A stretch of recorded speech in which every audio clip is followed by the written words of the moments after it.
আল্লাহ তাআলা কিয়ামতের কঠিন ময়দানে যেদিন স্বামী স্ত্রীকে চিনবে না, স্ত্রী স্বামীকে দেখে পালিয়ে যাবে, বন্ধু বন্ধুরে চিনবে না, পীর সাহেব মুরিদরে চিনবে না, মুরিদ পীর সাহেবরে চিনবে না, দলের কর্মী তার নেতারে চিনবে না, নেতা তার কর্মীরে চিনবে না, বন্ধু বন্ধুরে দেখে পালাবে। এই কঠিন মুহূর্তে সূর্যটা মাথার কাছে চলে আসবে, জমিনটা তামার জমিন হবে, আজকের জমিনের মতো নয়। মানুষ ঘর্মাক্ত, ক্লান্ত, শ্রান্ত মাথার মগজগুলো কানের ছিদ্র আর নাকের ছিদ্র দিয়ে বেয়ে বেয়ে পড়বে। বিশ্বনবী ফরমান, কিয়ামতের ওই কঠিন ময়দানে 7 শ্রেণীর ব্যক্তিকে রব্বুল আলামিন তার আরশের নিচে ছায়া দিবেন। তার মধ্যে প্রথম শ্রেণীর ব্যক্তি হলো ইমামুন আদিল, যে ইনসাফের সাথে বিচার করে, যে জাস্টিস সমাজে সার্ভ করে, যে সুশাসন নিশ্চিত করে, ওই ইমামুন আদিল। আদিল শব্দটা বুঝছেন না? ইন্নাল্লাহা ইয়া'মুরু বিল আদল, পাইছেন? আদিল। 7 শ্রেণীর ব্যক্তিকে আল্লাহ তাআলা সুশীতল আরশের নিচে ছায়া দিবেন, যেদিন তার দেয়া ছায়া ছাড়া কোনো ছায়া থাকবে না। এর প্রথম হচ্ছে ইমামুন আদিল, ন্যায়পরায়ণ শাসক। চিল্লায় বলেন সুবহানাল্লাহ।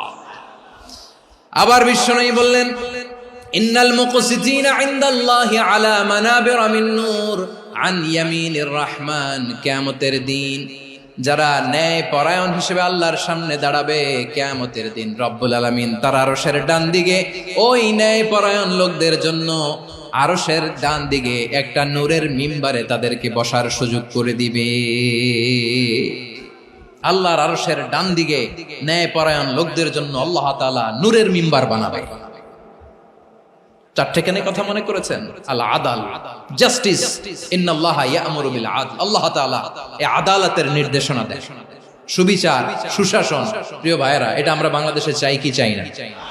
এই যে অরাজকতা, এই যে অন্যায়, এই যে জুলুম, এই যে ইনকনসিস্টেন্সি সমাজের অসঙ্গতির প্রধান কারণ জাস্টিস নাই, সুবিচার নাই, সুশাসন নাই।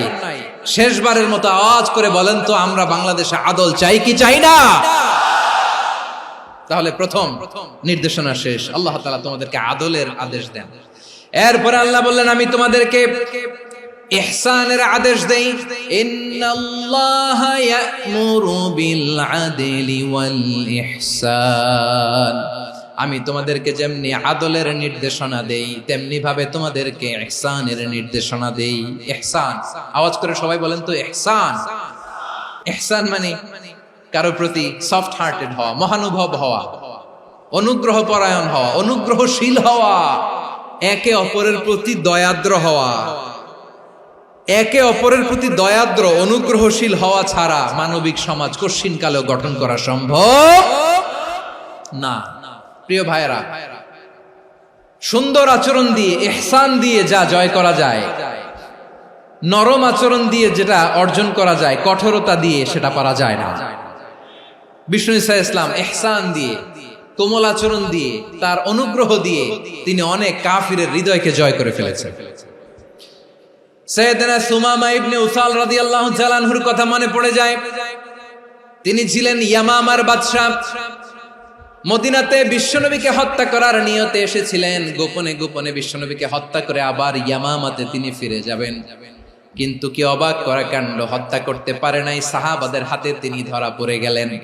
সাইয়েদনা সুমামা ইবনে উসাল রাদিয়াল্লাহু তাআলা আনহু হত্যার নিয়তে আসলেন, কিন্তু হত্যা করতে পারলেন না। সাহাবারা ওনাকে ধরে ফেললেন, ধরে মসজিদে নববীর পিলারের মধ্যে বেঁধে রাখলেন। সুমামা ইবনে উসাল, সিরাত থেকে শুনে, সিরাত থেকে শোনাচ্ছি, রাদিয়াল্লাহু তাআলা আনহু ইয়ামামার অধিপতি ছিলেন। বিশ্বনবীকে হত্যার জন্য আসছেন, ধরা পড়ে গেছেন, এখন মসজিদে নববীতে বেঁধে রাখছেন। তার মানে বন্দী। এখন স্ট্যাটাস কি? বন্দী, ক্যাপটিভ। তো বিষ্ণু ঈসা ইসলাম সাহাবাদেরকে বললেন, তার খোঁজ খবর নিও, সুমামা ইবনে উসালের খোঁজ খবর নিও। সাহাবারা বলেন, ইয়া রাসূলুল্লাহ, আপনাকে হত্যা করতে এসেছে, তার তো কঠিন ক্যাপিটাল পানিশমেন্ট হওয়া দরকার, কঠিন শাস্তি হওয়া দরকার। বিশ্বনবী বললেন, না, আমি যেটা জানি তোমরা সেটা জানো না, তোমরা সুমামার সাথে ভালো আচরণ করো। বিশ্বনবী সুমামার কাছে গেলেন। প্রথম দিন যে তিনি কালেমার দাওয়াত দিলেন, ইমানের দাওয়াত দিলেন, ইসলামের দাওয়াত দিলেন, রিসালাতের দাওয়াত দিলেন, আখিরাতের দাওয়াত দিলেন। পরের দিন যে বিশ্বনবী সালাতের দাওয়াত দিলেন, যাকাতের দাওয়াত দিলেন, ইসলাম কি, কিভাবে, কেমন করে পালন করতে হয় চমৎকার আর্টিকুলেট করতে শুরু করলেন। তন্ময় হয়ে সুমামা ইবনে উসাল রাদিয়াল্লাহু তাআলা আনহু বিশ্বনবীর কথাগুলো শুনতে আরম্ভ করলো। একদিন নয়, 2 দিন নয়, টানা 3 দিন বিশ্বনবী সুমামার কাছে ইসলামকে প্রেজেন্ট করেছেন, উপস্থাপন করেছেন। আওয়াজ করে বলেন, কয় দিন? 3 দিন। 3 দিন মসজিদে নববীতে বাধা। আর সাহাবীদেরকে বললেন, তার খোঁজ খবর নিও, তোমরা যে রুটি বানাও এর মধ্যে সবচেয়ে ভালো আটার রুটিটা তারে দিও, সবচেয়ে রিফাইন্ড খেজুর, যেটা পিওর খেজুর, এটা তারে দিও। আর বিশ্বনবী নিজের উট থেকে দুধ দহন করে ওনার বাড়ির এক কর্মচারীকে বলেছেন, দুধ দহন করে সুমামার জন্য নিয়ে যেও। সুবহানাল্লাহ পড়বেন না? সবাই তো অবাক, ইয়ামামা থেকে আসছে নবীকে হত্যা করতে, বিশ্বনবী দেখে তারে জামাই আদর করে।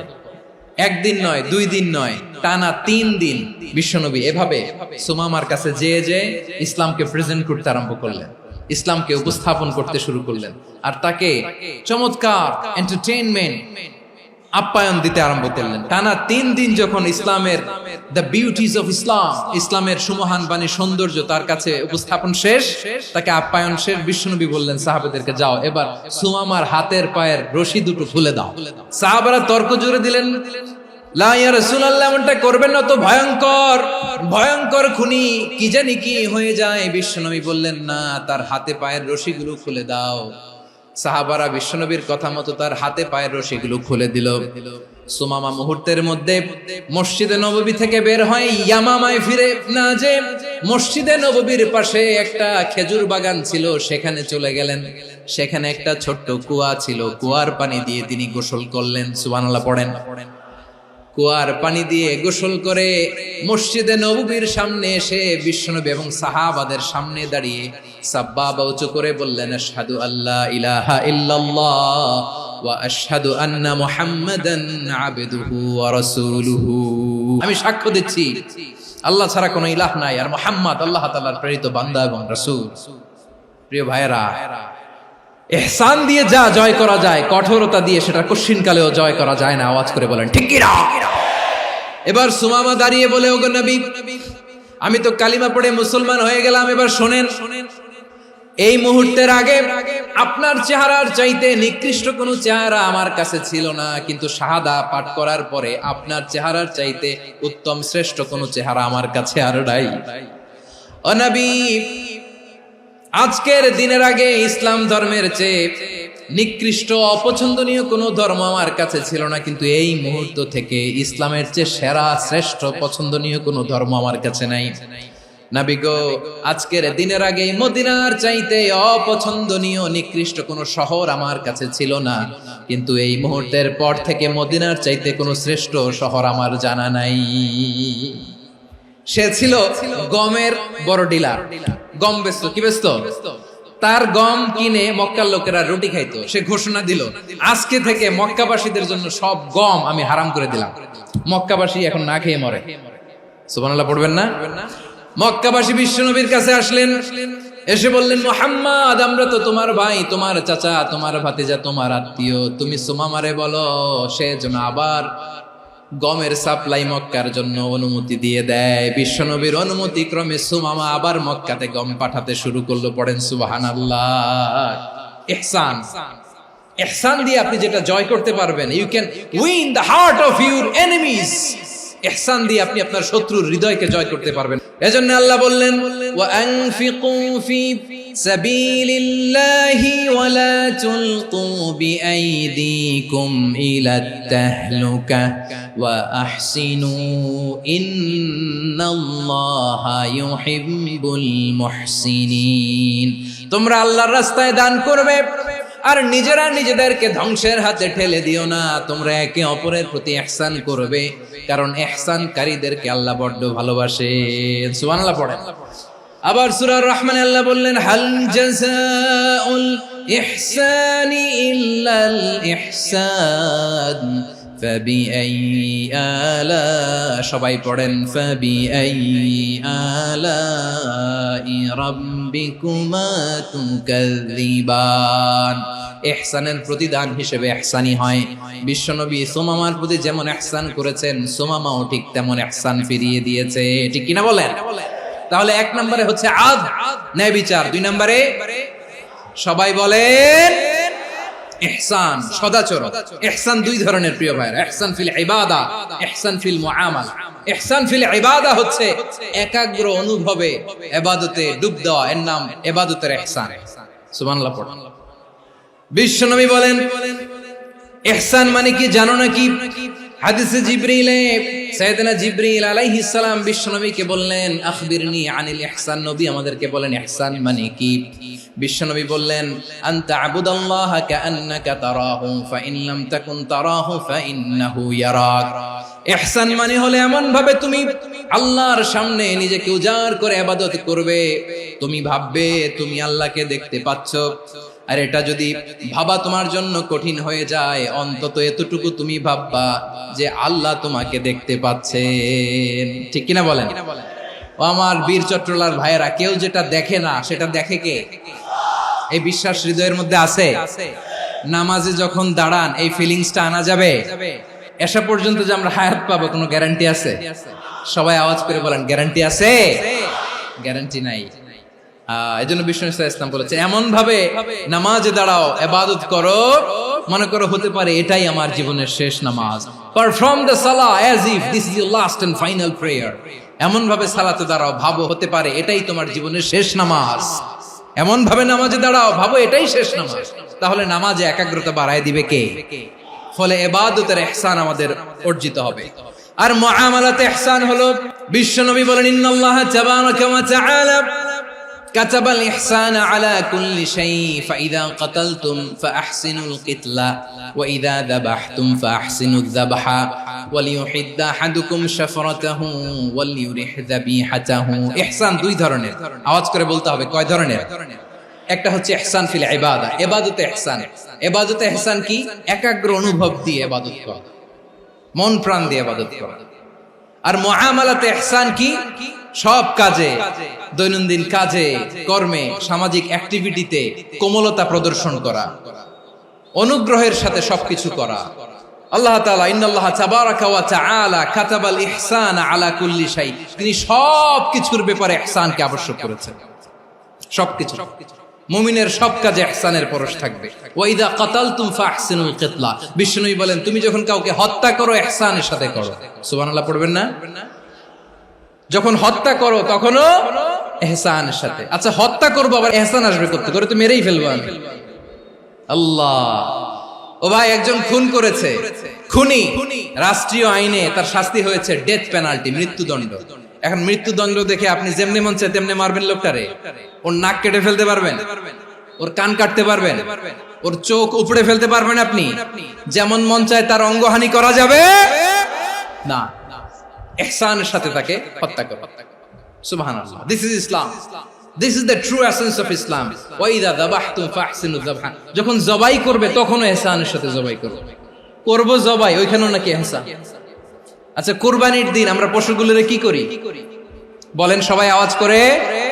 জবাই। জবাই মানে তো এটারে মেরেই ফেলতেছি, একটু পরে তো টুকরো টুকরো করে গোশতগুলো খাবো, এটা তো খাবো, এটা তো মেরেই ফেলবে। বিষ্ণু বলে না, জবাইয়ের মধ্যেও মুমিনের জবাইয়ের ভেতরেও ইহসানের পরশ থাকা চাই।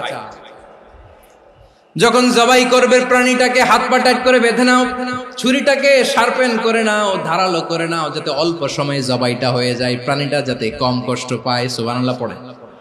দিস ইজ কল্ড ইহসান। আল্লাহ তাআলা যেমনি আদলের আদেশ করেছেন, ন্যায় বিচার, জাস্টিস এনশিওর করতে বলেছেন, সমাজে ইহসানের ব্যবহার, ইহসানের অনুশীলন তিনি করতে বলেছেন। এজন্য মুমিনের প্রতিটি কাজে, আমার চট্টগ্রামের ভাইয়েরা আমার দিকে তাকান, খেয়াল করে শুনুন, মুমিন জীবনের প্রতিটি কাজে ইহসানের পরশ থাকা চাই। আমরা যেন আমাদের পরিবারের প্রতি ইহসান করি, আমরা যেন আমাদের কর্মচারীদের প্রতি ইহসান করি, আমরা যেন আমাদের কলিগদের প্রতি ইহসান করি, আমরা যেন আমাদের ভাইদের প্রতি ইহসান করি। মুমিন জীবনের প্রতি কাজে ইহসানের পরশ থাকার দরকার আছে না নাই? কথা বুঝতে পেরেছেন? তাহলে আল্লাহ তাআলার তিনটা আদেশ ছিল, কয়টা গেল? প্রথমে কি ছিল? আদল। দুই নম্বরে তিন নম্বরে রব্বুল আলামিন বললেন ওয়া ইতাইদিল কুরবা, নিকট আত্মীয়দেরকে দান করো। নিকট আত্মীয়দেরকে দাও, যারা তোমাদের ব্লাড কানেকশনের আত্মীয় তাদেরকে তোমরা দাও। এখানে জেনারেলি বললেন দাও, কি দিব সেটা তিনি এখানে বলেন নাই, সেটা তিনি সূরাতুল ইসরার মধ্যে বলেছেন। আল্লাহ বলেন ওয়া আতিযাল কুরবা হাক্কাহ, নিকট আত্মীয়দেরকে তাদের অধিকার, তাদের প্রাপ্য তোমরা বুঝিয়ে দাও। দেখেন, একটা শান্তির সমাজ, একটা সমৃদ্ধ সমাজ, একটা মানবিক সমাজ গঠনের জন্য আল্লাহ তাআলা বেশি না, মাত্র তিনটা অর্ডার, তিনটা ভার্ডিক্ট তিনি জারি করেছেন। এক নাম্বার সুশাসন, ন্যায় বিচার। দুই নাম্বার ইহসান। তিন নাম্বার নিকটাত্মীয়, যারা কাছের, তোমার ভেরি ক্লোজ রিলেশনশিপে আছে, তাদেরকে দাও। দাও, দিলে বাড়িয়ে দেয় কে? অনেকে দিতে চায় না, কৃপণতা করে। দিলে বাড়ায় দেয় কে? ও মিয়া, মদিনার মধ্যে সবচাইতে গরিব সাহাবী ছিল বেলাল রাদিয়াল্লাহু তাআলা আনহু। ওনার এন্টায়ার অ্যাসেট, সম্পদের পরিমাণ কতদূর জানেন? একটা লুঙ্গি। বেলাল রাদিয়াল্লাহু তাআলা আনহু, ওনার টোটাল ওয়েলথের এস্টিমেশন হচ্ছে মাত্র একটা লুঙ্গি। একটা লুঙ্গি, টোটাল ওয়েলথ এস্টিমেশন, টোটাল সম্পদের পরিমাণ বেলাল রাদিয়াল্লাহু তাআলা আনহুর কি ছিল? ওই বেলাল রাদিয়াল্লাহু তাআলা আনহুকে বিষ্ণু ইসলাম বলেছেন আনফিক ইয়া বেলাল, ও বেলাল তুমিও দাও। ওয়ালা তাখশা মিন যিল আরশি ইখলালা, আরশের অধিপতির তো কোনো ঘাটতি নাই, তুমি দিলে ওই আল্লাহ তোমারে বাড়ায় দিবে। এজন্য আমার প্রিয় ভাইয়েরা, দিলে কমে না, দিলে বাড়ে।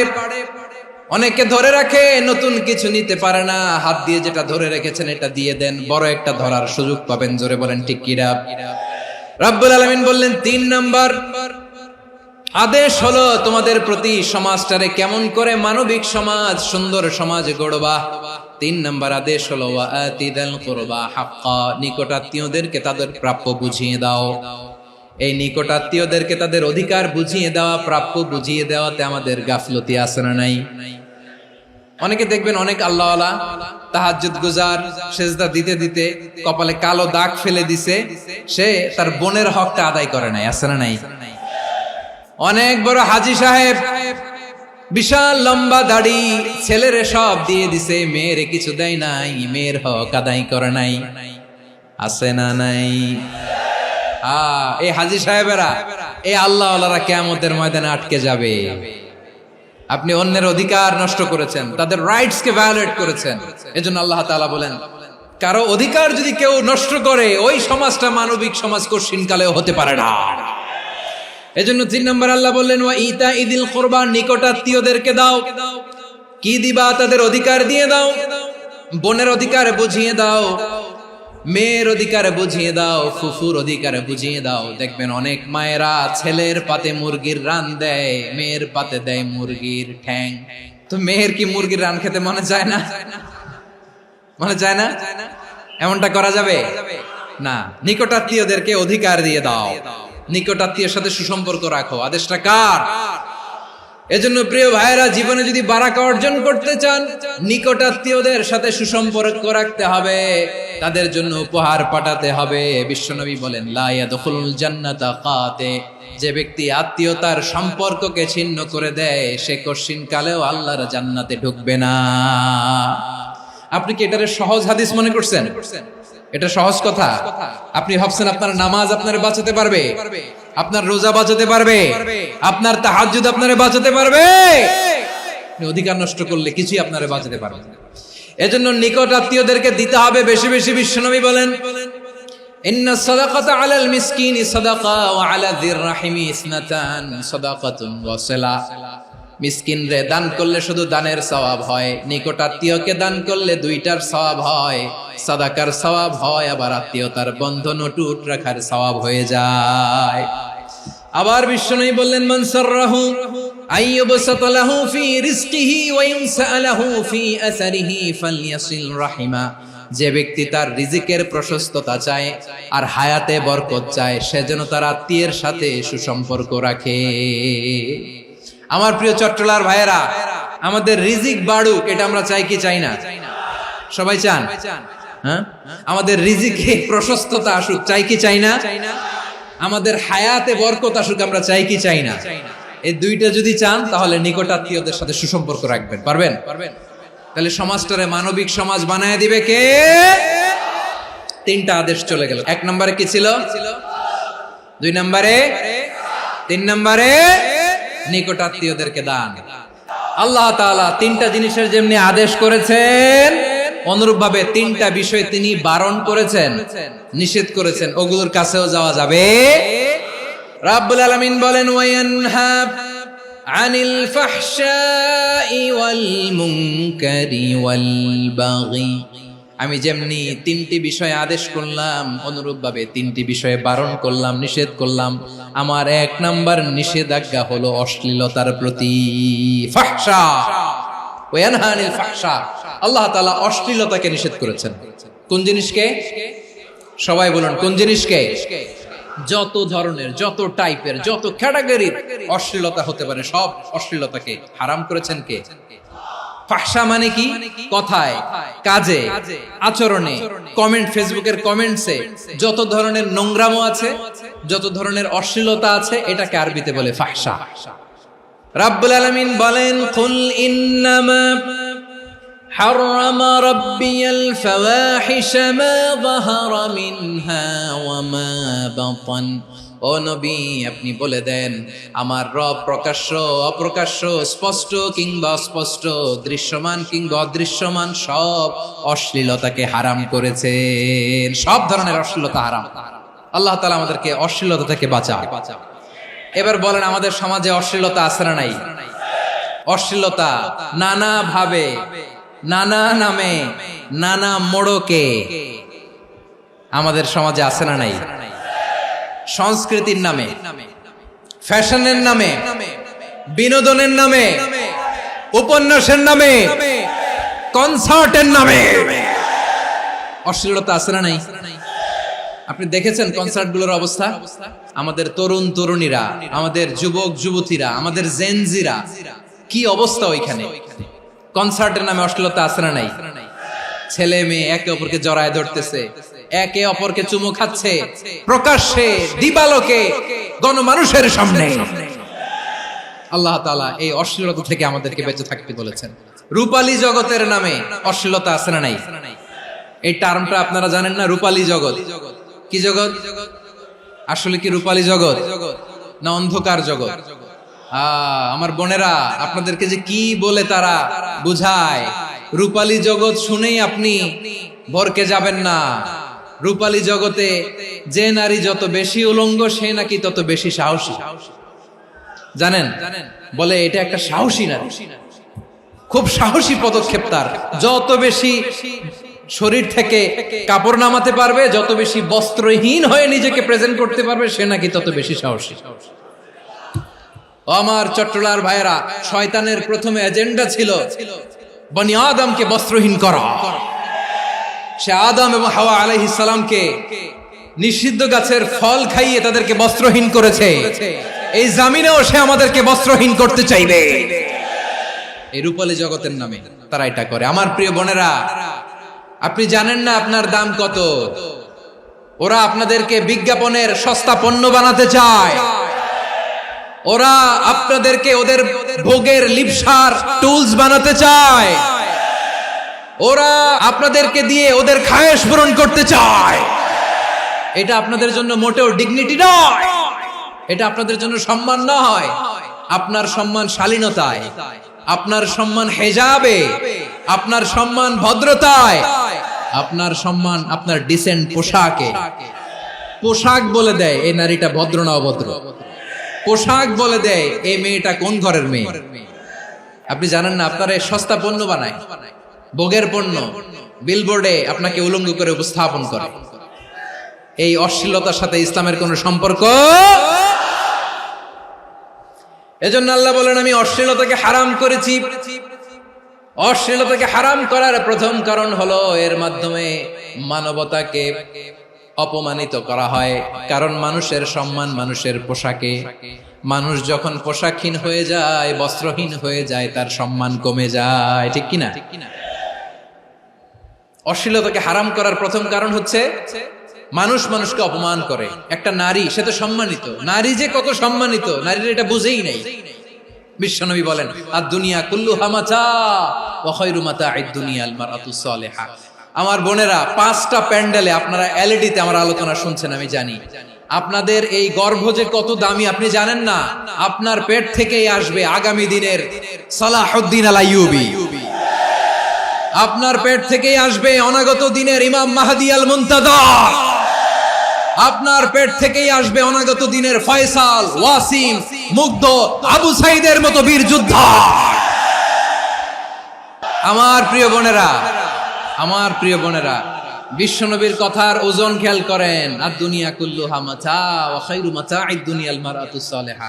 দুনিয়ার সবকিছুই অ্যাসেট, এর মধ্যে সবচেয়ে দামি অ্যাসেট নেককার নারী। আপনার গর্ভ যে কত দামি আপনি জানেন না।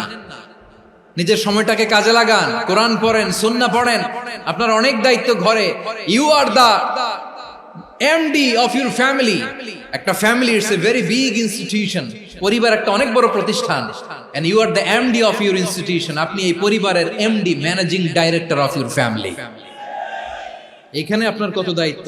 আপনি ছেলে মেয়েদেরকে তারবিয়া করবেন, আপনি আপনার স্বামীর জন্য ঘরটারে জান্নাতের নীর বানাবেন, আপনার জন্য জান্নাতের ডুপ্লেক্স বাড়ি ওইখানে তৈরি করে রাখবে কে? আপনি যে কত দামি আপনি জানেন না। নারীদেরকে আল্লাহ বানিয়েছেন উচ্চতর করে, নিম্নতর নয়। নারীদেরকে ছোট্ট জিনিস দিলে এটারে বড় করে দেয়। নারীদেরকে ভ্রূণ দিলে, শুক্রাণু দিলে নারী এটারে বাচ্চা হিসেবে উপহার দেয়, ঠিক কিনা? বিয়ের মাধ্যমে স্বামী যখন তার শুক্রাণু তার স্ত্রীকে উপহার দেয়, স্ত্রী রিটার্নে কি উপহার দেয়? ফুল ফর্ম বেবি, মানব সন্তান। দেখছেন, আপনি দিলেন একটুকুনি, দিছে বিশাল। আপনি যদি নারীকে বাজার এনে দেন, নারী এটাকে সুস্বাদু খাবারে রূপান্তর করে দেয়। আপনি তাকে একটা মুচকি হাসি দিয়ে দেন, সে তার কলিজা দিয়ে দেয়। কিন্তু যদি আপনি তার মনে কষ্ট দেন, সে আপনার জীবনকে জাহান্নাম বানায়া দেয়। নারীর মন বুঝতে পারলে নেয়ামত, বুঝতে না পারলে কিয়ামত। আমার প্রিয় বোনেরা, আপনি যে কত দামি আপনি জানেন না। অনেক দামি আপনি। আপনাদেরকে যেন ভোগের সস্তা পণ্য বানাতে না পারে, আপনাদেরকে সচেতন থাকতে হবে। তাহলে কেন আল্লাহ তাআলা এই ফাহশা, অশ্লীলতাকে হারাম করলেন? 1 নাম্বার, এতে হিউম্যান ডিগনিটি কমে। 2 নাম্বার, এতে মানুষের অধিকার নষ্ট হয়। আপনি বিয়ে করেছেন, এরে পরকিয়া করেন, ওর সাথে এরকম আছে না নাই? স্ত্রীর অধিকার নষ্ট করেছেন। আপনি বিবাহ সম্পর্কে আবদ্ধ হয়েছেন তার সাথে, আপনি পরকিয়া করেন ওই ছেলের সাথে, আপনি আপনার হাজবেন্ডের সাথে বিট্রে করেছেন। এজন্য আল্লাহ অশ্লীলতাকে হারাম করেছেন। অশ্লীলতাকে হারাম করার আরেকটা কারণ হচ্ছে আল্লাহ তাআলা এই হিউম্যান জেনারেশনকে এটাকে প্রিজার্ভ করতে চায়। হিফজুন নাসল, এটা মাকাসিদুশ শরিয়ার অনেক গুরুত্বপূর্ণ একটা মাকাসিদ, অনেক গুরুত্বপূর্ণ। আপনার নাসল, আপনার জেনারেশনকে সংরক্ষণ করা। এই যে আসতেছে ফেব্রুয়ারি, কত ফেব্রুয়ারি জানো? এটা কি বিশ্ব ভালোবাসা দিবস? হ্যাঁ, কি দিবস? এই বিশ্ব ভালোবাসা দিবসের সাথে মুসলমানদের কোনো সম্পর্ক নাই। আমার প্রিয় ভাইরা, এই যে আপনি অবৈধ সম্পর্কে জড়ালেন, কেন আল্লাহ অশ্লীলতাকে হারাম করেছে দেখেন। বলতেছিলাম যে এটা আপনার নাসল, আপনার জেনারেশন, আপনার লিনিয়েজ, আপনার বংশকে প্রিজার্ভ করা। কে কার বাবা, কে কার মা, বাবা মা জানা, প্রজন্মকে প্রিজার্ভ করা, এটা ইসলাম ওয়াজিব করে দিয়েছে। এই যে অবৈধ সম্পর্কের কারণে, বিশ্ব বেহায়া দিবসের কারণে, এগুলোর আউটকাম, আউটপুট হিসেবে মাঝে মাঝে এই ঢাকা মেডিকেলের ডাস্টবিনে নবজাতকের বাচ্চার কান্নার আওয়াজ শুনতে পাওয়া যায়। চট্টগ্রাম মেডিকেলের ডাস্টবিনে নবজাতকের কান্না শুনতে পাওয়া যায়। বীর চট্টলার মুসলমানেরা বুঝতে পারলে আওয়াজ করে বলেন, এই যে চট্টগ্রাম মেডিকেলে যে নবজাতকটা পাওয়া গেল, ওর বাবাকে আমাকে বলেন, ওর মাকে, ও কোন ফ্যামিলির সন্তান কেউ জানে? আপনি হিউম্যান ডিগনিটিকে অপমান করেছেন না? আপনি তার ভবিষ্যৎকে অন্ধকার করেছেন না? আপনি তার লিনিয়েজকে প্রশ্নবিদ্ধ করে দিয়েছেন না? এই জন্য আল্লাহ তাআলা অশ্লীলতাকে আমাদের জন্য হারাম করে দিয়েছেন। পড়েন সুবহানাল্লাহ। এই জন্য রাব্বুল আলামিন বলেন, কুল ইন্নামা হারাম রাব্বিয়াল ফাওয়াহিশা মা যাহারা মিনহা ওয়া মা বাতান। প্রকাশ্য অপ্রকাশ্য সব অশ্লীলতাকে হারাম ঘোষণা করে দিয়েছে কে? আবার দুনিয়ার বুকে যারা অশ্লীলতার প্রসার করে তাদের জন্য শাস্তি মজুদ রেখেছে কে? রাব্বুল আলামিন বলেন, ইন্নাল্লাযীনা يحبون أن تشيع الفاحشة في الذين آمنوا لهم عذاب أليم في الدنيا والآخرة والله يعلم وأنتم لا تعلمون নিশ্চয়ই যারা বিশ্বাসীদের মাঝে অশ্লীলতার প্রচার প্রসার করতে চায় তাদের জন্য আমি মর্মন্তুদ শাস্তি প্রস্তুত করে রেখেছি, দুনিয়াতেও রেখেছি, আখিরাতেও রেখেছি। ঘোষণাটা কার? যারা এই নাটকের নামে, সিনেমার নামে, রূপালী জগতের নামে, মুভির নামে, ওটিটি প্ল্যাটফর্মের নামে আমার সমাজে অশ্লীলতা ছড়াতে চায় তাদের জন্য কঠিন মর্মন্তুদ শাস্তি মজুদ রেখে দিয়েছে কে? ও আমার বোনেরা, এখনো আপনি জাগবেন না? এখনো আপনার চিন্তার দুয়ারে এখনো নাড়া পড়ে নাই? ওরা আপনাকে উলঙ্গ বানাতে চায়, ওরা আপনাকে আইটেম গার্ল বানাতে চায়। এজন্য ইসলাম অশ্লীলতাকে হারাম করেছে। হারাম। ইসলাম বলেছে যোজন যোজন দূরে থাকো, ওরা বলে না কাছে আসো, কাছে আসার গল্প, ক্লোজ আপ ওয়ান, কাছে আসার গল্প আছে না নাই? তাহলে অশ্লীলতার সাথে আমাদের কোনো সম্পর্ক? সবাই বলতে পারেননি, আওয়াজ করে বলুন, অশ্লীলতার সাথে আমাদের কোনো সম্পর্ক? আমরা এই সমস্ত ক্লোজ আপ ওয়ান, কাছে আসার গল্পের প্রোগ্রামে যাব? আমরা কোন ধরনের অশ্লীল কন্টেন্ট সোশ্যাল মিডিয়ায়, টিভিতে দেখব? কি যুগ যে আমরা কাটাচ্ছি আপনি কল্পনা করতে পারবেন না। পর্ন ইন্ডাস্ট্রি, নারী পুরুষের বস্ত্রহীন যুগল দৃশ্য, এটাকে দিয়ে ওরা কোটি ডলারের ইন্ডাস্ট্রি বানিয়েছে। পুরো মানব ইতিহাসে এরকম জঘন্য সময় মানব ইতিহাস পার করে নাই। পর্ন এটা ইন্ডাস্ট্রি হয়ে গেছে। আমাদের এই যুবকগুলো, জেনজি গুলো, ওদের চরিত্র বাঁচাবে কি করে? কেমন করে হেফাজত করবে ওদের এই মূল্যবান চরিত্র? আমার প্রিয় ভাইরা, এই অশ্লীলতার দ্য লেটেস্ট ভার্সন হচ্ছে LGBTQ, শরীফ থেকে শরীফা। শুনছেন আপনারা? দেখতে পুরুষ, আসলেই পুরুষ, সুস্থ একজন পুরুষ, 4 সন্তানের বাবা, বলে আমি মনে মনে নারী। দেখতে নারী, সুস্থ নারী, আসলেই সে দিব্যি একজন নারী, বলে আমি মনে মনে পুরুষ। সবচেয়ে ভয়ঙ্কর অশ্লীলতার সবচাইতে লেটেস্ট ভার্সন হচ্ছে এই ট্রান্সজেন্ডারিজম।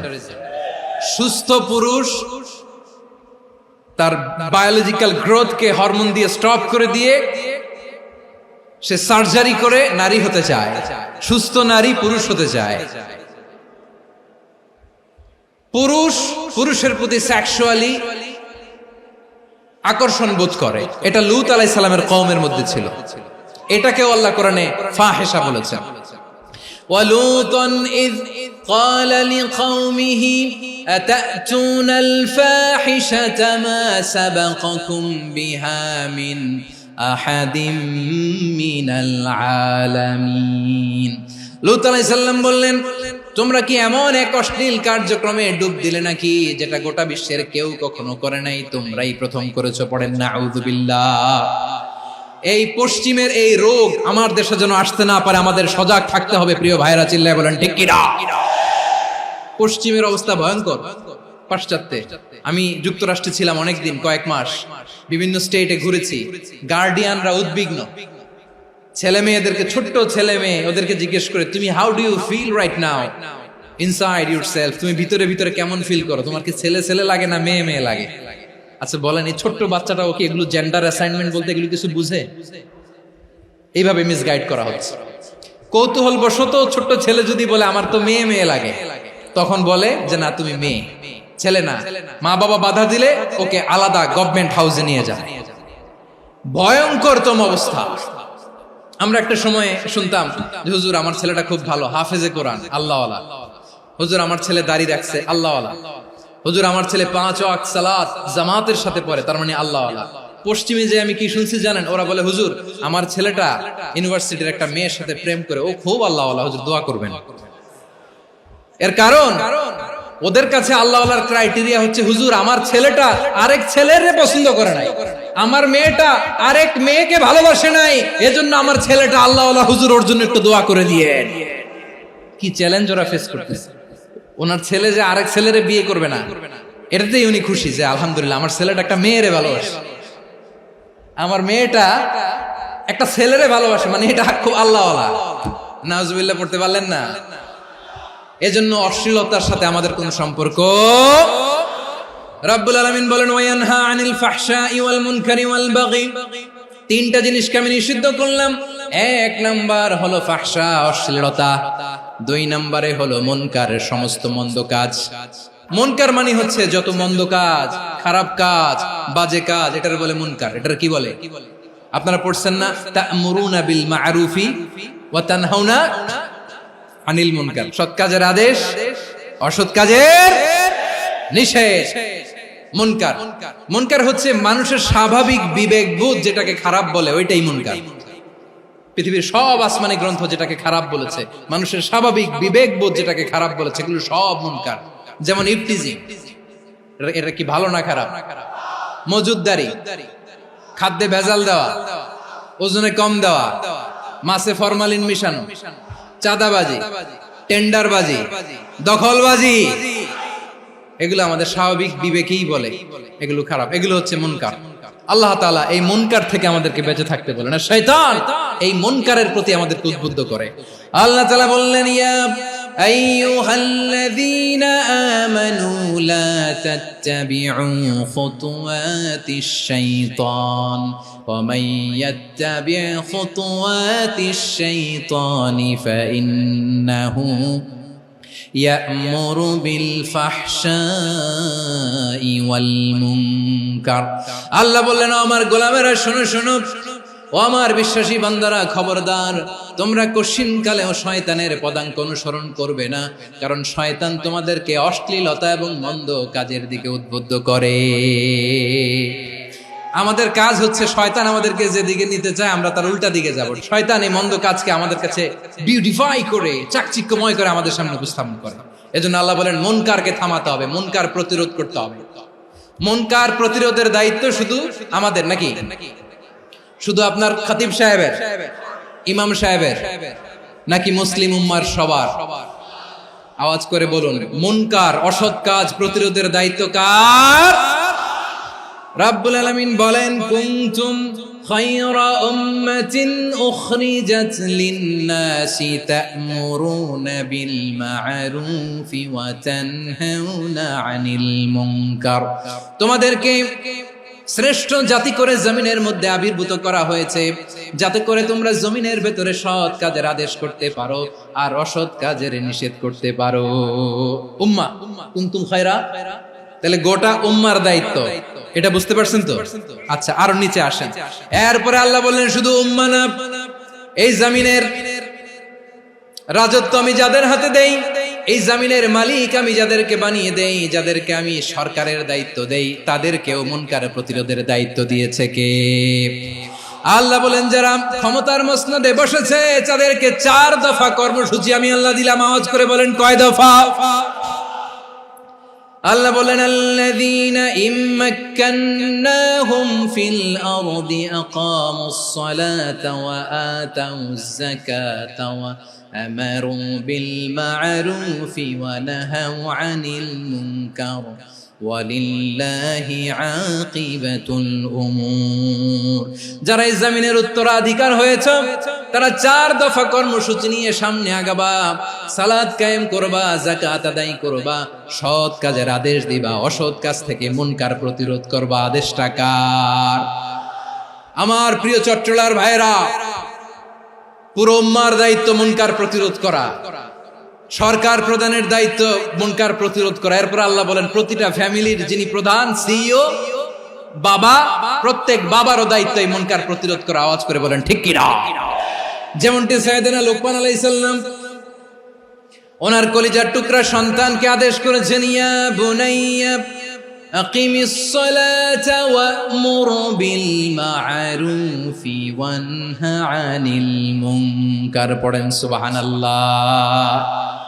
বাবা ছেলেকে সবক দিচ্ছে, লুকমান আলাইহিস সালাম ছেলেকে বলতেছে, ওরে আমার কলিজার টুকরা সন্তান, ওরে আমার বাছা, নামাজ কায়েম করবা, সৎ কাজের আদেশ দিবা, আর মুনকার প্রতিরোধ করবা, অসৎ কাজ সমাজ থেকে খারাপ কাজকে ঝেঁটে বিদায় করে দিবা। তাহলে দেখেন আমি স্টেপ বাই স্টেপ নামলাম। পুরা উম্মার দায়িত্ব, জমিনের উত্তরাধিকারী আল্লাহ যাদেরকে বানিয়েছেন সরকার, তাদের দায়িত্ব, প্রতিটি ফ্যামিলির প্রধানের দায়িত্ব, এরপরে বিশ্বনবী বলেন সচেতন প্রতিটি মুসলিমের দায়িত্ব সমাজ থেকে মুনকারকে উৎখাত করা। বিশ্বনবী বলেছেন মান রাআ মিনকুম মুনকারান ফালিয়ুগাইয়িরহু বিয়াদিহি ফাইন লাম ইয়াসতাতি ফাবিলিসানিহি ওয়া ইন লাম ইয়াসতাতি ফাবিকলবিহি ওয়া যালিকা আযআফুল ঈমান। সমাজে যে মুনকার দেখবে, খারাপ কাজ দেখবে, সে যেন হাত দিয়ে সেটাকে থামায়। আমার প্রিয় ভাইরা, না থামালে আমরাই ডুববো শেষমেশ। আমাদের বাঁচার জন্য হইলেও থামাইতে হবে। রব্বুল আলামিন বলেন ওয়াত্তাকু ফিতনাতাল লা তুসিবান্নাল্লাযীনা যালামু মিনকুম খাসসা। ও আমার গোলামেরা, ওই আযাবকে ভয় করো যে আযাব যখন আমি জমিনের বুকে পাঠাই শুধু জালেমদেরকেই মারি না, আলেমদেরকেও মারি। আযাব যখন আসে তখন শুধু জালিমই মরে না, আলেমও মরে। জানেন মুসা আলাইহিস সালামের পায়ে একবার লাল পিঁপড়া, তো উনি রেগে মেগে পাশি দেখে লাল পিঁপড়ার বাসা, পা দিয়ে ডলে মুছে সবগুলো পিঁপড়া মেরে ফেলছে। এই ঘটনাটা আল্লাহ ঘটিয়েছেন। এজন্য মুসা আলাইহিস সালাম ছিলেন কালিমুল্লাহ, সরাসরি আল্লাহর সাথে কথা বলতেন। তিনি আল্লাহকে জিজ্ঞেস করেছিলেন, আল্লাহ তুমি যখন কোন জনপদে আযাব পাঠাও, শাস্তি দাও, ওখানকার শুধু জালেমরাই তো মরে না, ভালো মানুষগুলাও মরে, তো আযাব দিবা মুশরিকদের উপর দিবা, অবাধ্যদের উপর দিবা, ভালো মানুষগুলোরে মারো কেন? আল্লাহ বললেন, মুসা তোমার যে কামড় দিছিল পায়ের মধ্যে পিঁপড়া, কয়টা পিঁপড়া? একটা পিঁপড়া, তো সবগুলারে মারলা কেন? রেগে মেগে পুরো পিঁপড়ার বাসা ভেঙে মেসাকার করলা কেন? আমি যখন অ্যাকশনে যাই, আমি যখন শাস্তি দেই, তখন এত বাস বিচার করা হয় না, বাস বিচার করা যায় না। যখন অ্যাকশনে যাওয়া হয় ওইটা ডাইরেক্ট অ্যাকশন হয়ে যায়। চিল্লায় বলো ঠিক কি না? এজন্য আমাদের বাঁচার জন্য হলেও এই পাপ থামাতে হবে, এই শয়তানের অট্টহাসি থামাতে হবে, অন্যায় অপরাধ সমাজ থেকে আমাদের থামাতে হবে। কারণ আযাব আসলে ওরাও মরবে, আমরাও মরব। একটা জাহাজ 2 তলা, আপনি আছেন 2য় তলায়। নিচের তলার কিছু লোক জাহাজের তলা ছিদ্র করতে আরম্ভ করছে। কি ছিদ্র করতেছে? আচ্ছা, জাহাজের তলা ছিদ্র করলে তলা দিয়ে কি ঢুকে? এখন আপনি যদি বলেন আমার কি, আমি তো 2 তলায়, আমি তো ভালো আছি, ওরা ছিদ্র করে ওরা মরবে। আসলে কি শুধু ওরা মরবে? তলা দিয়ে যখন পানি ঢুকবে, জাহাজ ঢুকলে আপনিও মরবেন। এজন্য নিজে মরার আগে ওই পাগলগুলোর নিচতলায় যে থামাতে হবে। চিল্লায় বলেন ঠিক কি না? এজন্য আল্লাহ বললেন মুনকার প্রতিরোধের দায়িত্ব সমাজের টপ টু বটম সবার। এজন্য মুনকার প্রতিরোধ করার দরকার আছে না নাই? সমাজে এই যে ইফটিজিং হয়, আপনার বোনের বয়সী একটা মেয়েকে কিছু বকাটে টিটকারি করে, এই বলে সেই বলে, নোংরা কথা বলে, রাস্তায় দেখেও আপনি পাশ দিয়ে না দেখার মতো চলে যান কেন? আপনি দাঁড়ান না কেন?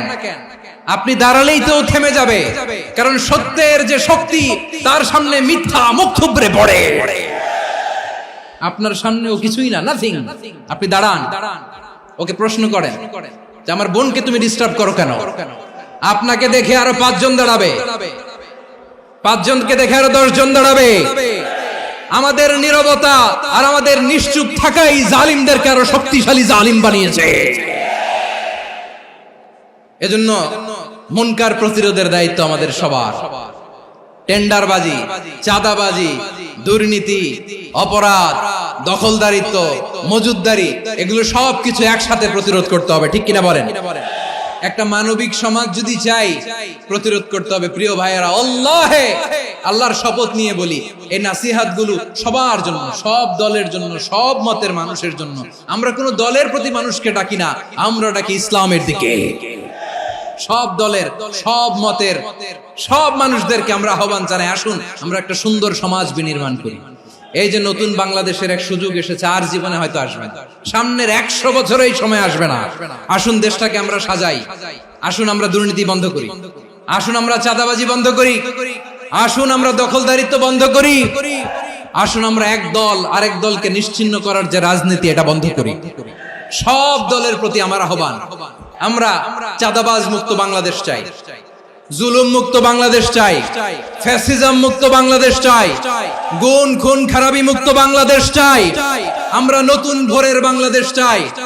ওই বাংলাদেশ পাওয়ার জন্য মুনকার প্রতিরোধে, অন্যায় প্রতিরোধে যদি বাঘের বাচ্চার মতো, আবু সাইদের মতো দুই হাত উঁচু করে বুককে টান টান করে প্রসারিত করে দাঁড়াতে হয়, রাজি আছো মুসলমান? রাব্বুল আলামিন বলেন ওয়ায়ানহা আনিল ফাহশাই ওয়াল মুনকারি ওয়াল বাগি ইয়াইযুকুম লাআল্লাকুম তাযাক্কারুন। আল্লাহ বললেন আমি অশ্লীলতাকে নিষেধ করি, আমি সব ধরনের মন্দ কাজকে নিষিদ্ধ করি, সব শেষে আমি সীমা লঙ্ঘনকে তোমাদের জন্য নিষিদ্ধ করি। নিষিদ্ধ করেছেন কয়টা জিনিস? 1 নম্বরে অশ্লীলতা, 2 নম্বরে মুনকার তথা সব মন্দ কাজ, 3 নম্বরে আল বাগি সীমা লঙ্ঘন, ক্রসিং দ্য লিমিট। সীমা লঙ্ঘন করা ভালো না। We all should know our limits. চিল্লায় বলেন ঠিক কিনা? একই আয়াতে আল্লাহ বললেন কুল ইন্নামা হারামা রাব্বিয়াল ফাওয়াহিশা মা যাহারা মিনহা ওয়া মা বাতানা ওয়াল ইসমা ওয়াল বাগিয়া বিগাইরিল হক। অন্যায় ভাবে যে অবাধ্য হয়, যে সীমা লঙ্ঘন করে, তাদেরকেও আমি এটা হারাম করে দিলাম। সীমা লঙ্ঘন করা হারাম। আল্লাহ বারবার বারবার আমাদেরকে ওয়ার্নিং দেয়। যখন আমরা থামি না তখন আল্লাহ ধরে, আর যখন ধরে তখন ছাড়ে না। ধরে ধরে ধরে না, ধরলে আল্লাহ। ফেরাউনকে কিন্তু হুট করে ধরে নাই, আপনারা জানেন 9 বার ওয়ার্নিং দিয়েছে। ফেরাউনকে আল্লাহ তাআলা ওয়ার্নিং দিয়েছিল কয়বার? রাব্বুল আলামিন বলেন ওয়ালাকাদ আতাইনা মূসা 9 আয়াতিন বাইয়িনাত। 9টা মুআজিজা দেখিয়েছি। 1 2 3 বারবার এইভাবে রিমাইন্ডার, ওইভাবে রিমাইন্ডার, এইভাবে নসিহত, ওইভাবে দাওয়া। ফাকুলা লাহু কাওলান লাইয়িনা, নরম করে বলো, সফট করে বলো, যত ওয়ে হতে পারে দাওয়া মেথডোলজি। মুসা আলাইহিস সালামের সব অ্যাপ্লাই শেষ। 10ম বারে যে আল্লাহ ধরছে, 10ম বারে যে ধরেছে। এজন্য আল্লাহ বলেন আমি সীমা লঙ্ঘনকে পছন্দ করি না। কোরআনের অন্য আয়াতে বাগীকে বলা হয়েছে আল ইতিদা। সীমা লঙ্ঘন যারা করে তাদেরকে আল্লাহ বলেছেন মুতাদিন।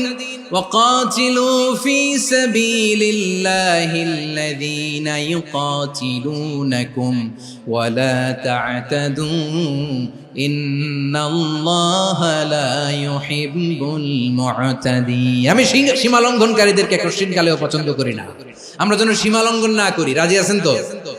যে কোনো ক্ষেত্রে ইবাদতে যেন সীমা লঙ্ঘন না করি। অনেকে আমরা ইবাদতে সীমা লঙ্ঘন করে ফেলি। বিশ্বনবী সাল্লাল্লাহু আলাইহি ওয়াসাল্লাম যেটা শিখিয়েছেন এর বাইরে যে অতিরিক্ত বুজুর্গ হতে চায়, এরকম আছে না নাই? কোন ক্ষেত্রেই সীমা লঙ্ঘন করা যাবে, এমনকি যুদ্ধ ক্ষেত্রেও না। বিশ্বনবী সাল্লাল্লাহু আলাইহি ওয়াসাল্লাম বলেন খবরদার যুদ্ধ ক্ষেত্রেও সীমা লঙ্ঘন করো না। কি সুন্দর ইসলাম আমরা পেয়েছি। বিশ্বনবী বলেন খবরদার যুদ্ধের ময়দানে কোনো নারীর গায়ে হাত তোলো না, কোনো শিশুর গায়ে হাত তোলো না, কোনো গবাদি পশু হত্যা করো না, কোনো শস্য ক্ষেত্র ধ্বংস করো না, ইবাদতরত অন্য ধর্মের কোনো সন্ন্যাসীর গায়ে হাত তোলো না। বলেন সুবহানাল্লাহ। তাহলে আমরা সীমা লঙ্ঘন করতে পারবো? প্রিয় ভাইরা, একটা সুখী, সমৃদ্ধ, শান্তির সমাজ, মানবিক সমাজ যদি আমরা গঠন করতে চাই, আমাদের আল্লাহর দেয়া কয়টা আদেশ মানতে হবে বলেন দেখি? আর বেঁচে থাকতে হবে কয়টা জিনিস থেকে?